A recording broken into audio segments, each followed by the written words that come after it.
Peace to the guys, right? God up, God rising. Now, this video that I just came across, and before I re-release it, I want you to keep in mind, right, that this is chess and it's been chess. Now, I know that P. Diddy and all of the things that the world knows about as far as in his case and all of the allegations, the history from numerous people, however we want to go about that. No matter what, now after seeing this video, you have to really take it into account somebody that is a strategist. How long has this man been thinking this way? How long has he been plotting, planning, and strategizing, right? Like Tupac said, plan, plot, strategize, right? You gotta know your enemy, right? And you have to know yourself and be comfortable with who you are, right? But it takes another kind of slave or warrior or captive or prisoner of war to actually get inside the house to turn it on his head by actually gaining all of the power that the devil can give to you. And then try to use that same exact power against the person who created that game.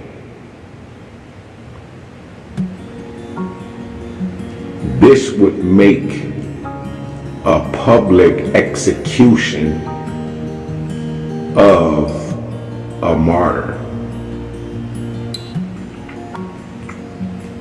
This would put Diddy in the light of a messiah, simply because of the planning and all of the nasty, or whatever we want to call it, inhumane, barbaric, Jewish type, however we want to see a European way of life.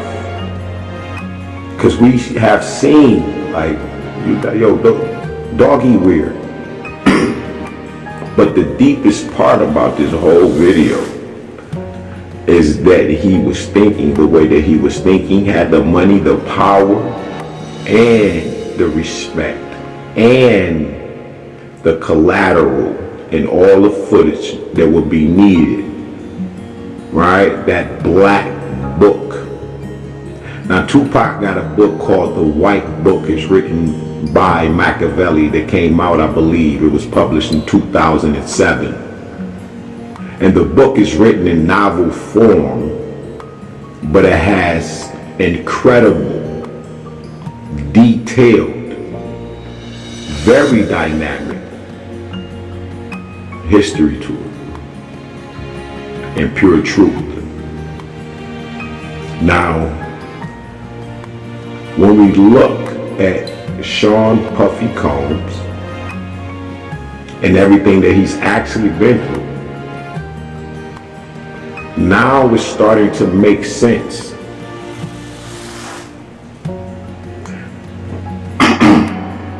Before I got hacked, right, lost the few documentaries that I was creating. One of them was called The Black Print, a novel written by Tupac Shakur, presented by myself, Caruso Haley. Now, that documentary was going to be 2 hours and 6 minutes. And I had a few more in there. Now, the black print was proving that Tupac was a plant within the game to take control of rap and hip hop. Now, when Professor James Small speaks about Tupac calling him and giving him the call and saying, listen, me and Biggie ain't even beefing. We actually have gotten together and we are about our publishing, right? And our distribution. We found a way. And Professor James Small says that he told Pac, listen, you ain't ready for that. You're dealing with the Jewish mafia and you're dealing with the Italian mafia. You can't do this by yourself. You need to give me a call. Because he is a made man. This is, I don't even know what to say. This man is that powerful and deep. If you wanted to see what the universe looked like and you wanted to hear the ancestors and true wisdom and power and knowledge, that's someone you would actually need to meet and listen to. I don't care if it's physical or spiritual, which is one and the same. Like I said, to take it back, to be a black print inside this particular type of system is no different than being black and owning banks across America, right? And white face. What Sean Puffy Combs did and tried to do was not bite the hand that feed him. It's deeper than that.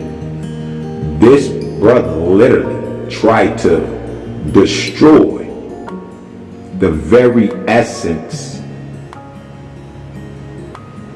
of survival of the fittest. Everybody is racist except for us. To try to start a black party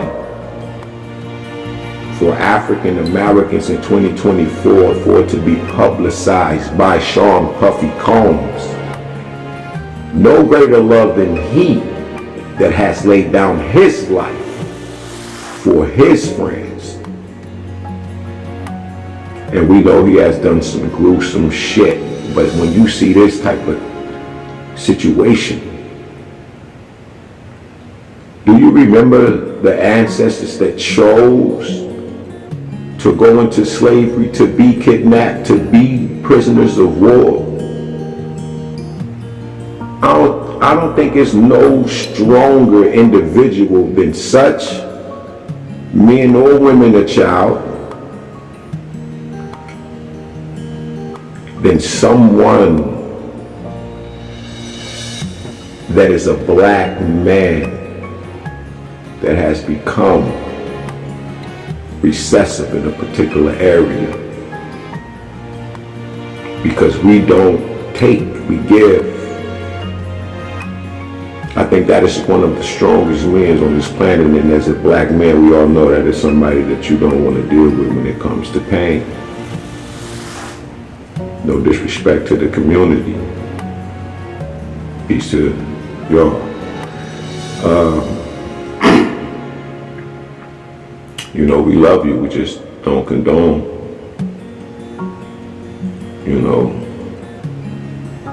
all is forgiven and can be changed.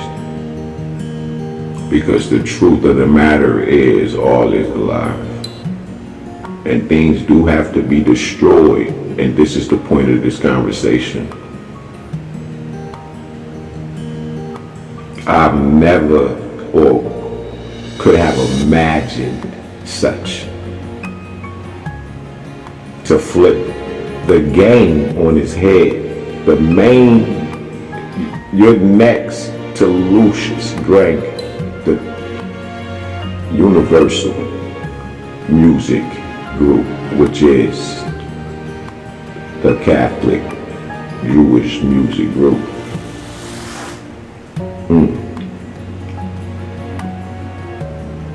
They destroyed this brother. I wonder how many more knew. Because what Pac was doing, Big and the other two rappers was doing, got Pac and the other two killed all at the same time. And Bigger died later. Listen, peace to my gods, God rising. got up. Men like Trump need to be banished. That way of thinking is real dangerous. This man literally threatened the lives of us and our families about going to vote. Stand back and stand by. Stand back and stand by. Yeah. We're in a war. We're not taking this like it's a war. We're taking this like, oh, we're in a presidential election. No, we're in a war of love versus hate. The tribe of people that have the responsibility and really should be scared to death of this man is white people. Explain. If this man is elected, we're not standing by no more getting killed. We're not scared of anybody standing up and standing by. We're on the verge of a race war. But it would also be irresponsible of me to just let this moment go by. The world is watching, and not do everything I can to make sure that going forth that we're a part of the narrative, that we own our politics. And so I'm launching one of the boldest movements that I've ever launched. And it's called Our Black Party. Okay. It's time for us to have our own black political party, unapologetically. Because right now, if you look at the debates, we're not even a part of the conversation. Not at all. We're not a part of the conversation. We don't have any political power. We don't have any political leverage. And so we started Our Black Party with some young, fearless black activists, elected officials, and I've stepped up and put the money behind it. This is the biggest threat and the only option that we have right now as far as making a change, taking our own self-responsibility and accountability to be educated and empowered with our vote. So what's the goal for our Black Party? Our Black Party's number one goal is to unify behind a black agenda. That's it. You could be a part of the Democratic Party, the Republican Party, you could be an independent, but if you black, you wasn't born Republican, you wasn't born Democrat, you wasn't born independent, you was born black. And we have to seize our political power, because it'll just be more the same. Being pushed this way, being pushed that way, and we expecting a different result. But the definition of insanity is like doing the same thing over and over the same way, expecting a different result, and it's not going to happen. So we have to change the tone. We got to start with us stepping up and really taking the responsibility and accountability to be a part of this political movement. The hardest part of that is going to be getting other black people to buy into it. This is not for all black people. You know what I'm saying? This is not for the scary ones. This is for the ones that want to move things forward and want to get to the smoke. A black person spends an average of like 5 hours on Instagram a day. If you could give Instagram that time, 15 minutes you could give to educating yourself. And our Black Party's that platform. So when we get down to the local elections, when we get down to the school board, we get down to the judges and the justices, that's so confusing for us. We've never played this game. This is another level of gangster. But I played this game before, you know? I started in 2004 with Vote or Die, and this is the evolution of that thought, of that empowerment, of that independence, of us taking self-accountability so we're not caught with our pants down like this election. Right now, we're not going to get nothing. We caught with our pants down. We're not organized. We're not ready to really take this on. Hold up, let me ask you, what's the difference between Vote or Die Diddy and Hold Your Vote Diddy? And what occurred between those two phases that made the change happen? I went through the experience of politics. I played the game with the Democratic Party. The people that I went and campaigned for, after they got elected, I don't feel like they really did anything to change the reality of black people. My purpose is to play a part in saving the black race. The Vote or Die Diddy was about politics and, you know, trying to be supportive. And also, you know, they kind of guilt us in the votings, you know. But as I evolved, I realized this is a business. This is a transaction. This is the closest thing to the streets than the streets. You know, this is black insanity. We keep on doing the same thing over and over, the same way, expecting a different result. Now we in a trick bag, as my mother would say. You know what I'm saying? Explain that. You know, that's old Harlem hustler lingo, is when you're in a situation like in a catch-22. In addition to voting, what else is Sean Combs going to do? From Trayvon Martin, I've been trying to figure out like how can we end this? Trying to think about solutions, because you could be angry, and you could march, you could protest, and people could hear you, but that don't mean that they're making any changes. So for me, it was us looking within ourselves and saying, let's not wait for these people to come and save us. Let's not wait for the Democratic Party. Let's not wait for government. Let's own our politics. Black politics. We need to own that. We need to have a platform, an institution that's going to support and breed young black politicians and social leaders that have integrity, not just in the quiet rooms, publicly. Politically, the only way to do that is by what we're doing with our black party. So what does black political power look like to you? Black political power, it's all rooted in the education, you know, and to be in control of our destiny, not putting it in somebody else's hands that's coming from outside of the community or doesn't have the community's best interests at heart. And that's success. To me, it's the local election. It's not the presidential election. It's the local elections.